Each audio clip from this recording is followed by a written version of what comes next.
Olá, bom dia. Agora são 11 horas da manhã em ponto e eu estou de volta aqui com os principais destaques do Brasil e do mundo para você ficar sempre bem informado. Em ata, o Comitê de Política Monetária, responsável por fixar os juros básicos da economia, avaliou que, a depender da inflação, a Selic pode cair já em agosto. A ata da última reunião foi divulgada hoje. O documento apontou que há espaço para um afrouxamento da política monetária a partir do próximo encontro, marcado para agosto. Segundo a ata, a avaliação predominante entre os membros do comitê é de que a desaceleração da inflação pode permitir acumular a confiança necessária para iniciar um processo de mudança de direção já na próxima reunião. Mas, segundo o Banco Central, outro grupo menor ainda se mostrou mais cauteloso com as decisões. A informação consta da ata de sua última reunião, realizada na semana passada, quando a taxa Selic foi mantida estável em 13,75% ao ano, o maior nível em 6 anos e meio. Houve unanimidade entre todos os integrantes do Copom ao concordar que os passos futuros da política monetária vão depender da evolução da dinâmica inflacionária, em especial dos componentes mais sensíveis à política monetária e à atividade econômica, das expectativas de inflação, em particular de maior prazo. A ata afirma ainda que o atual estágio do processo desinflacionário tende a ser mais lento e por expectativas de inflação desancoradas, o que demanda cautela na economia. O Copom lembrou também que vai conduzir a política monetária necessária para o cumprimento das metas e avalia que a estratégia de manutenção da taxa básica de juros por um período prolongado tem se mostrado adequada para assegurar a convergência da inflação. E os remédios ficaram mais caros em maio. É o que aponta um levantamento feito por uma empresa especializada no mercado de medicamentos. Segundo a pesquisa, esse aumento foi de 6,6%. O levantamento foi feito na região metropolitana de São Paulo. A pesquisa foi feita pela Precifica, que é uma empresa especializada em estratégias de precificação. O índice de preços de medicamentos no e-commerce subiu 6,6% em maio em relação a abril. O estudo tomou como base os remédios mais procurados, pertencentes a 9 grupos diferentes. Foram verificados os valores em 6 grandes redes farmacêuticas que vendem os medicamentos no e-commerce. O principal destaque de alta ficou com os antigripais, que registraram um aumento de 21,76% na variação de maio. No mês anterior, os mesmos medicamentos haviam tido queda de 14,36%. Em seguida, vieram os antialérgicos, com avanço de 13,18%, e em terceiro, os anticoncepcionais, com 7,31%. O único grupo que apresentou queda no período foi o de antiparasitas, com um recuo de 34,04%. Segundo os responsáveis pela pesquisa, alguns fatores explicam o aumento nos preços dos medicamentos.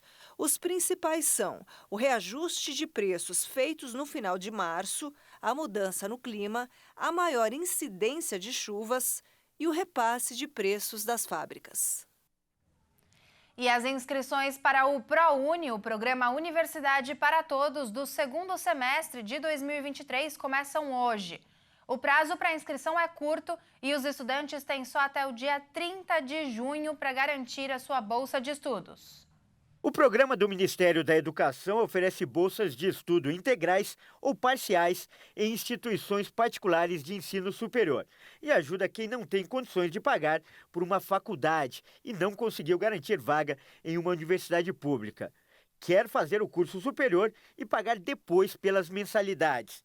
E para se inscrever, o candidato deve ter feito o Enem de 2021 ou 2022, com média mínima de 450 pontos e nota maior do que zero na redação.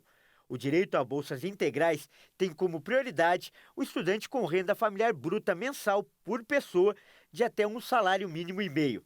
Existem vagas destinadas a pessoas com deficiência e também para professores da rede pública. Então, atenção ao cronograma. As inscrições vão do dia 27 de junho ao dia 30 de junho.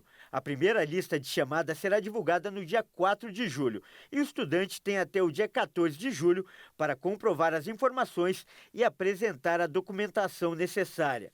Dia 24 de julho, sai a segunda lista de chamada e o estudante tem do dia 27 de julho a 3 de agosto para apresentar os documentos. Para se inscrever na lista de espera, o prazo vai do dia 14 ao dia 15 de agosto.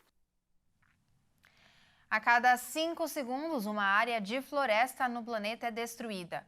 Mais da metade do desmatamento aconteceu no Brasil e na Bolívia.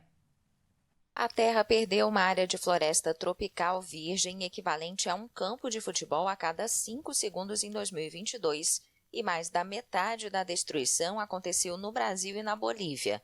Os dados alarmantes são de um estudo do Instituto de Recursos Mundiais, publicado nesta terça-feira. A área total queimada ou desmatada, mais de 41 mil quilômetros quadrados, equivale ao tamanho da Suíça ou da Holanda. O estudo explica que são árvores nativas e maduras e que o número representa um aumento de 10% na comparação com o ano anterior. Elaborado com base em imagens de satélites, o relatório destaca a situação na bacia amazônica. As perdas no Brasil representaram 43% do total e na Bolívia 9%. A República Democrática do Congo foi responsável por 13% das perdas. No caso do Brasil, o desmatamento aumentou 15% em 2022, na comparação com o ano anterior. Cientistas alertam que se a bacia amazônica virar savana, ou seja, uma superfície sem árvores, as consequências para o planeta são desconhecidas. A retém em suas florestas quase 90 mil toneladas de CO2, o que representa o dobro das emissões anuais do planeta. A produção de cacau, a extração de ouro e os incêndios foram as principais causas das queimadas ou desmatamento. 2 advogados estão sendo julgados no Panamá por crimes ligados à Operação Lava Jato. O Ministério Público acusa a firma Mossack Fonseca de ser uma organização criminosa dedicada a ocultar ativos vinculados à Operação Lava Jato. Esse escândalo revelou pagamentos de propinas de empreiteiras brasileiras, entre elas a Odebrecht, a autoridades de vários países da América Latina para obter contratos de obras públicas entre 2005 e 2014. A Odebrecht agora se chama Novonor. Temos 32 pessoas acusadas de crime contra a ordem econômica na modalidade de lavagem de dinheiro, disse a promotora contra o crime organizado Isis Soto. A lei panamenha prevê de 5 a 12 anos de prisão, com a possibilidade de aumentar a pena em mais 6 anos pelo crime de lavagem de dinheiro. Essa edição fica por aqui. Eu te convido a continuar ligadinho na nossa programação, porque às 13 horas o Kleber Werneck volta para trazer o balanço das notícias da manhã desta terça-feira. Até mais!